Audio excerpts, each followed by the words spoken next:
Olá, cursista! Como vão os estudos? Espero que muito proveitosos. Estamos iniciando agora o nosso terceiro encontro da disciplina Financiamento e Investimento Imobiliário. É com grande satisfação e dedicação que eu e a equipe do Instituto Federal preparamos tudo para que vocês possam se tornar grandes profissionais. Para entregá-los preparados para o mercado de trabalho, mas é necessário que vocês façam a sua parte. Pesquisem, estudem, leiam um caderno didático e assistam às aulas. Vamos começar? Bom, na aula passada estudamos o histórico do sistema financeiro e imobiliário, o caráter interdisciplinar da temática habitacional, o sistema financeiro da habitação e o sistema de financiamento imobiliário, os procedimentos para a realização de um novo financiamento, os agentes financeiros autorizados a operar e as fontes de recursos. Hoje, vamos começar o nosso estudo analisando a figura do FGTS, o Fundo de Garantia por Tempo de Serviço, que é um recurso que o empregador deposita mensalmente ao governo federal em uma conta que é vinculada ao empregado. É mais ou menos 8% do salário do empregado. Funciona como se fosse uma poupança forçada e ele tem 15 oportunidades de sacar esse fundo de garantia. Mas nós vamos falar apenas algumas que estão vinculadas ao mercado imobiliário. São elas: aquisição de moradia própria, ou então o pagamento das prestações de algum financiamento imobiliário concedido pelo SFH, sistema financeiro de habitação e também na hora de contratar o consórcio imobiliário. Então, são essas as opções a que você tem que ficar atento. Agora vejamos, como você pode utilizar esse FGTS na compra de um imóvel? A lei que regulamenta a utilização do FGTS é a Lei 8.036 de 90. E nela temos uma série de requisitos que devemos utilizar antes de assinar um contrato com a utilização do FGTS. O primeiro requisito trata do tempo mínimo de carteira assinada para o indivíduo poder utilizar o fundo. O tempo mínimo é de 3 anos e desses 3 anos não são do último emprego. Na verdade, esses 3 anos correspondem ao período somado de todo o tempo de carteira assinada, todos os contratos de trabalho. Então, se o indivíduo, por exemplo, trabalhou 1 ano na empresa A, 1 ano na empresa B e 1 ano na empresa C, ele vai ser preenchido o requisito tempo de carteira assinada. A segunda regra é com relação ao financiamento habitacional. O trabalhador que está pretendendo adquirir um imóvel com seu FGTS não pode ser titular de nenhum outro financiamento de imóvel em qualquer parte do país. A terceira norma nos diz também que o proponente que está considerando utilizar o seu fundo de garantia para adquirir um imóvel não pode ter outro imóvel residencial naquela cidade onde ele reside e trabalha e onde ele está pretendendo adquirir o seu imóvel. Ou seja, o indivíduo que quer utilizar o FGTS, ele não pode ter casa, apartamento, kitnet, sobrado ou qualquer outro imóvel comercial dentro daquela região da cidade onde ele trabalha ou onde ele reside, e nem nas cidades limítrofes. Mas atenção! Estamos falando de imóveis residenciais, não é sala comercial, terreno e nem casa em cima. Esses imóveis são residenciais, não são esses imóveis que não são residenciais, eles não são impeditivos. Então, se Jorge tem uma sala comercial e quer utilizar o seu FGTS, ele pode, porque o imóvel que ele já tem é um imóvel comercial, não é residencial, então não é impeditivo. Outra questão, se vocês quiserem utilizar o FGTS do companheiro ou da companheira para a compra do imóvel, pode, desde que esse companheiro ou companheira preencham também os requisitos previstos na legislação. Sendo assim, se não forem casados, deverá ser feito um documento de união estável e aí poderá ser utilizado o FGTS dos dois. Por fim, também é possível que 2 pessoas que não tenham nenhuma relação de parentesco utilizem o FGTS. Podem ser 2 amigos que queiram comprar em sociedade, desde que ambos se enquadrem nas regras trazidas pela Lei 8.036 de 90. Além das regras existentes para a pessoa que deseja utilizar o FGTS para investir na compra de um imóvel, devem ser observadas algumas regras para o imóvel. Vejamos.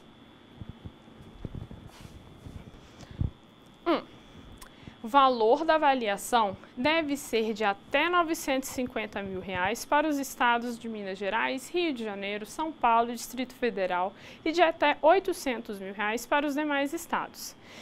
Ser de propriedade do proponente o terreno objeto da construção do imóvel no caso de construção sem aquisição de terreno. Ser residencial urbano.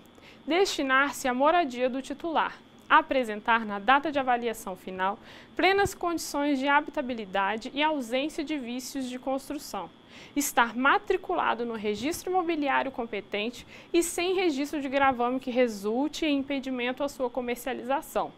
No caso de aquisição de terreno e construção em andamento, não ter sido objeto de utilização do FGTS há menos de 3 anos, ou seja, se utilizado para início da construção em 30/11/2009, ele somente poderá ter uma nova utilização a partir de 1/12/2012.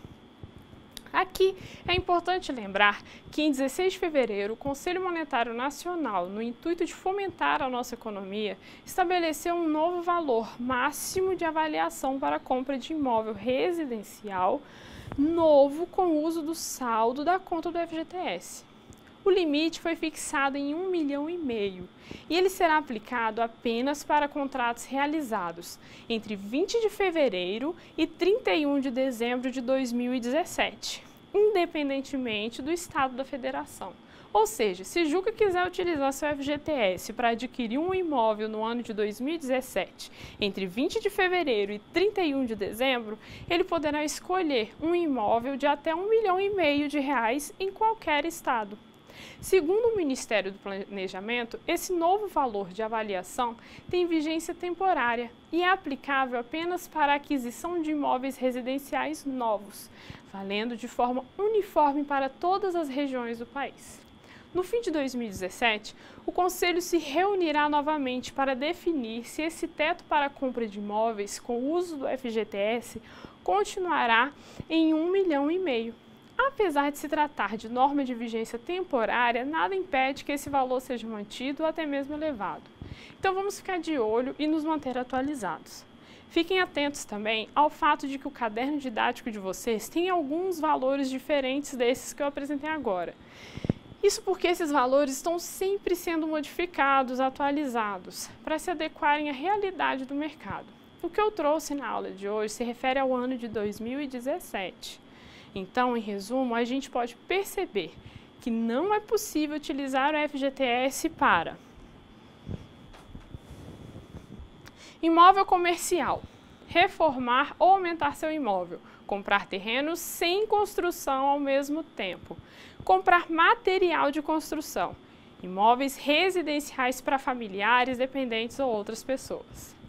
Bom, agora que esclarecemos alguns pontos com relação à utilização do FGTS, vamos adentrar na aula 11 do seu caderno didático. Vamos então compreender melhor os sistemas de amortização. Mas então, o que é amortização? Por definição, a amortização é um processo de extinção da dívida por meio de pagamentos periódicos que são realizados em função de um planejamento, de modo que cada prestação corresponde à soma do reembolso do capital ou do pagamento dos juros do saldo devedor, podendo ser o reembolso de ambos, sendo que os juros são sempre calculados sobre o saldo devedor. Resumindo, o termo amortização é normalmente utilizado para designar o ato de pagar a prestação. Os sistemas de amortização mais utilizados no Brasil são: sistema francês, tabela Price, a mesma coisa. Sistema de amortização constante ou SAC. Sistema de amortização crescente ou SACRE. E o sistema de amortização misto. O primeiro é largamente utilizado em todos os setores financeiros e de capitais, enquanto os dois últimos são mais utilizados pelo sistema financeiro de habitação, principalmente nas operações de aquisição da casa própria. O sistema Price, ou francês, geralmente usado em financiamentos de bens de consumo, todas as parcelas são iguais e com os juros já embutidos. As parcelas mantêm o mesmo valor durante todo o período contratado, ou seja, elas são fixas. Já o sistema de amortização constante, SAC, permanece o mesmo valor da primeira à última prestação. O que altera, no caso, são os juros que possuem como base de cálculo o saldo devedor. Como ao serem pagas, as parcelas dos saldos devedores são diminuídos, logo os juros são decrescentes, portanto as parcelas também são decrescentes. No sistema de amortização misto, calcula-se o financiamento pelos métodos SAC e Price e faz-se uma média aritmética das prestações desses dois sistemas, chegando ao valor da prestação do sistema misto. Para esclarecer melhor, vamos fazer uma espécie de simulação. Vejamos. Suponhamos que o valor do imóvel a ser financiado seja de R$150 mil. E a taxa de juros mensal de 8,75%. Para o pagamento em 12 meses. Claro que isso tudo é só para passar como que funciona o cálculo. Essa tabela mostra o cálculo pelo sistema de amortização constante, SAC. O saldo devedor é 150 mil, então a gente marca aqui a parcela 0. A amortização no sistema SAC é sempre o mesmo valor, independentemente do valor que você for pagar a sua parcela. No seu boleto, o que abate no valor da dívida, o que amortiza no valor da dívida, vai ser sempre o mesmo valor. Nesse meu caso, como são 12 meses, eu vou pegar o valor de 150 mil e dividir por 12.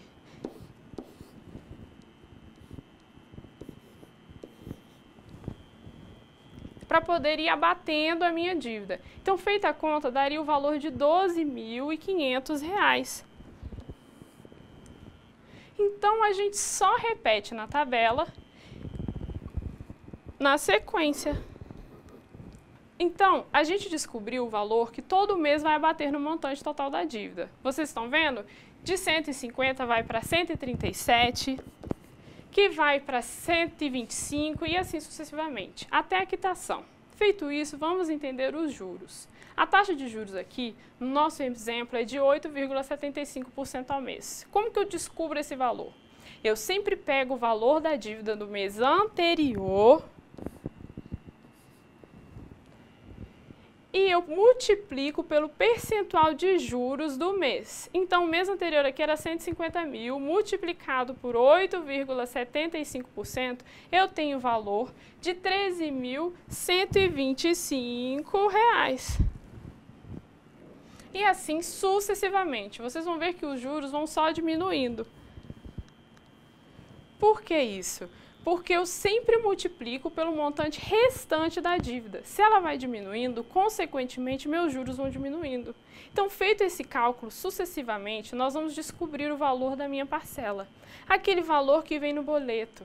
Eu somo o valor da minha amortização, eu somo o valor da minha amortização com o valor dos meus juros. E aí, eu tenho o valor do boleto, a parcela que eu tenho que pagar todo mês. Vejamos que ela não será fixa em razão dessa variação dos juros. Nós vamos ver que ela está sempre modificando. O SAC, ele pesa mais no bolso no início, mas vai se tornando um peso financeiro cada vez mais leve ao longo do tempo. Então, se você tem uma projeção de ganhos positiva para os anos iniciais, ou seja, um emprego estável, perspectiva de aumento salarial, bônus, etc., o SAC é a forma de financiamento mais atrativa. Espero que vocês tenham compreendido a forma do cálculo da amortização pelo sistema SAC, que é o modelo mais utilizado nos financiamentos e empréstimos para imóveis.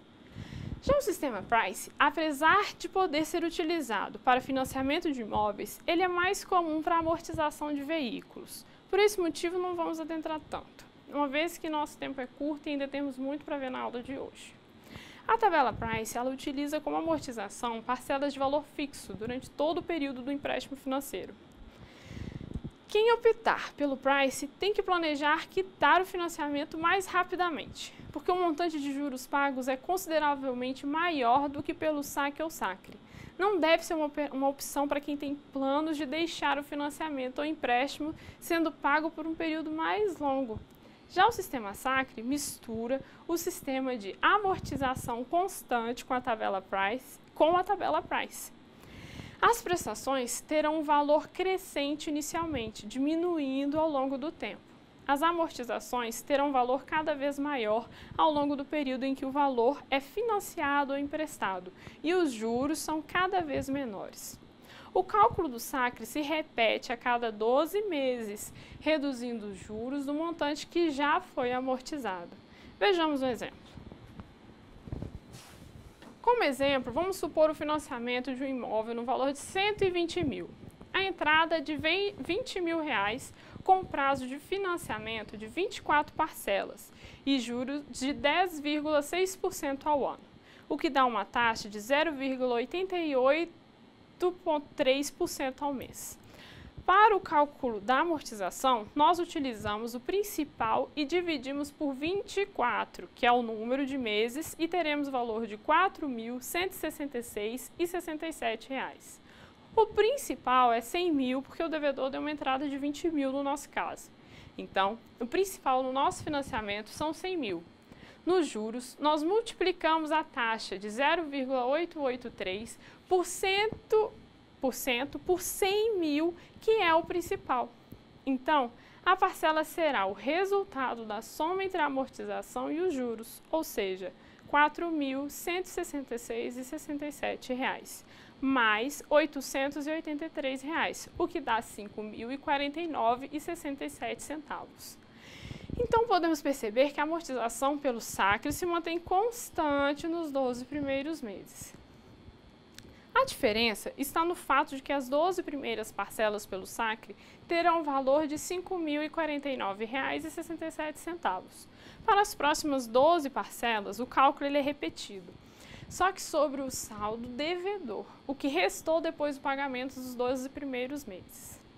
Bom, agora que vimos resumidamente como que funciona o sistema de amortização, é importante entendermos o que geralmente compõe as prestações de um financiamento. Primeiro, temos a amortização, que já estudamos, mas devemos ter cautela, porque mesmo aquela taxa do sistema SAC que é definida, que ela é fixa, sofrerá um reajuste por ano de acordo com a taxa referencial. Além da amortização, temos juros, os seguros e as taxas de administração. O financiamento imobiliário possui suas particularidades, e uma delas é com relação aos seus reajustes, que irá depender do sistema de financiamento que foi praticado e se o imóvel ainda está na planta, ou se ainda está em construção, ou ainda se já se encontra acabado. Aplicar o indexador econômico é o mesmo que efetuar um reajuste monetário. Atualmente, o índice utilizado para a atualização das prestações do financiamento imobiliário é a taxa referencial, TR. A taxa referencial é utilizada no cálculo do rendimento da caderneta de poupança e em empréstimos do SFH, dentre outras operações. A taxa referencial ela é calculada e divulgada diariamente pelo Banco Central. Por isso eu não vou passar o valor exato dela, vocês devem se manter atualizados e verificar o valor da taxa quando da realização de um contrato.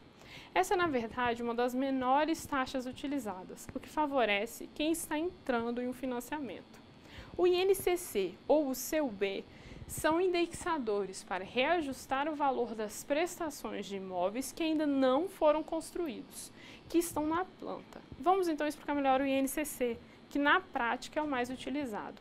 O INCC é a informação mais importante para quem adquire um imóvel na planta. Por que isso? Bom, porque é ele que reajusta a sua parcela durante o período de obras. O INCC significa Índice Nacional de Construção Civil. E quem mede essa variação é a Fundação Getúlio Vargas. Por meio de pesquisas, ela mede a temperatura do mercado de acordo com o consumo do material de construção e também o custo da mão de obra. Então, ela faz essa variação. É importante dizer que o INCC ele é usado somente durante o período de obras. Após esse período, assim que o imóvel adquirir o habite-se, ele será corrigido pelo IGPM. Vocês vão perceber que mesmo que o seu imóvel seja reajustado pelo INCC, adquirir um imóvel na planta é ainda a forma mais econômica de se adquirir um imóvel. Com relação ao seguro habitacional, a legislação prevê obrigatoriamente a contratação dele no caso de um financiamento imobiliário. Esse seguro tem garantias de danos físicos no imóvel, cuja indenização pode ocorrer ou até mesmo a reconstrução do bem. E ainda garantias em caso de morte ou invalidez do segurado, que seria a quitação desse saldo devedor do financiamento imobiliário junto à financeira. O que acontece é que ele acaba garantindo que, na eventual falta do contratante do financiamento, a família continue no bem, porque ele é quitado e garante a financeira receber os valores, mas é importante salientar que quando esse financiamento imobiliário é realizado por meio de uma renda familiar, como por exemplo um casal, que os dois dividem essa prestação, a renda dos dois entra como garantia do financiamento. Se ocorrer um eventual sinistro com qualquer um dos dois, a quitação desse contrato vai ser proporcional àquele que veio sofrer o sinistro. Por exemplo, financiamento de um imóvel no nome do marido e de sua esposa, sendo ela responsável por 60% da renda da família e ele por 40%. No caso de um homem morrer, serão quitados apenas 40% do saldo devedor. A média do seguro será entre 1,5% a 4% do valor da prestação do financiamento, dependendo da idade do segurado, do valor do imóvel e do montante financiado, entre outros fatores. Quanto à carência, essa só se aplica às seguintes situações. No caso de morte por suicídio, a cobertura só será válida depois de 2 anos da entrada em vigor da apólice de seguro. E no caso de morte ou invalidez permanente, a seguradora poderá exigir uma carência limitada a 12 meses nos casos de alterações de contrato movidas para composição de renda, necessária para aprovação do financiamento do imóvel. Já a taxa de administração é o valor cobrado mensalmente com a prestação, referente aos serviços de administração do financiamento, e vai variar de acordo com a linha de financiamento. Bom, agora passamos para o estudo de uma parte extremamente importante do seu caderno didático para a prática dos financiamentos e investimentos imobiliários, que é o comprometimento da renda familiar com parcelas de financiamentos imobiliários. Segundo a Lei 8.692 de 1993, o percentual máximo de comprometimento da renda familiar bruta é de 30%, e nesse valor devem estar contidos a amortização do financiamento, os juros e o prêmio de seguro. Essa lei ainda traz a situação em que o contratante tem a sua renda bruta mensal diminuída no curso do financiamento. Nesse caso, não existe a obrigatoriedade de obedecer a esse limite de 30%, já que a redução ocorreu no curso do contrato. Agora, é assegurado ao contratante o direito de renegociar a sua dívida, aumentando o prazo para pagamento e reduzindo as parcelas para que elas se enquadrem nos 30% da renda bruta familiar atualizada. Então, vamos exemplificar isso com números. Vamos ver. Vamos supor que a renda bruta de uma família, somando o salário de um casal, é de R$ 9.000, obedecida ao percentual estipulado em lei de 30%.